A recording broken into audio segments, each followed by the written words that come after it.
Ali nemam pitanja. I dobro, kome će ići te pare od muzičkog dinara i šta je sa nama koji ne koristimo vaše... Sigurno da ne koristite? 100%. Kako to znate? Recite mi, šta Lepo. ne koristite? Ja ne koristim vaše proizvode, ne slušam muziku. Koji su to naši proizvodi? Vi ste verovatno u zabludi veliko, znači koji su to naši proizvodi? Šta vi koristite? Šta slušate? Koju muziku slušate? Alternativnu muziku izvođača koji su svesni toga da ovakav način naplaćivanja svog dela ne funkcioniše. Vi idete apsolutno protiv kompletnog Ja ne želim da plaćam vaš dinar.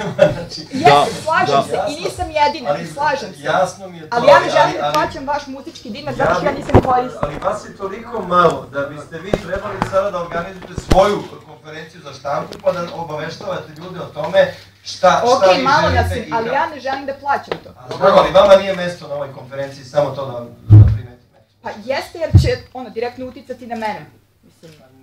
Mogu ja samo da se umešam za jedan trenutak, da ne bi uopće pričali sa lopovima koji nas nazivaju lopovima koji to imaju u svom nazivu i da ne bi pričali sa neobaveštenima. Ajmo malo samo da različimo neke stvari. Dakle, niti jedan kafić, niti jedan korisnik nije obavezan da plaća tu uslugu ukoliko dokumentuje da koristi ono što nije predmet naše zaštite.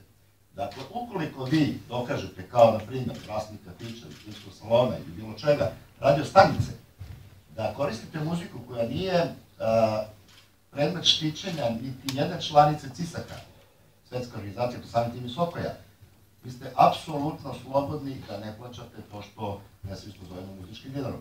I ne vidim šta je onda tu sporno. Dakle, niti jedan korisnik nije obavezan to da poduče, jedno za svakda. I ne postoji nigde moramo, to nije struja, a to moramo, ovo ne moramo. Dakle, ukoliko ne koristimo nešto što je predmet naše zaštite, i ne možemo. I šta je tu sporno? Da li ste svesni šta ste upravo izgovorili? Vi ste upravo podrazumevali da mi koristimo prvo i da treba da dokažemo da ne koristimo. Naravno. Pa to je suludo. To dalje u primjeni zakona implicira da smo mi u stvari prvo krivi, pa treba dokažemo da nismo krivi.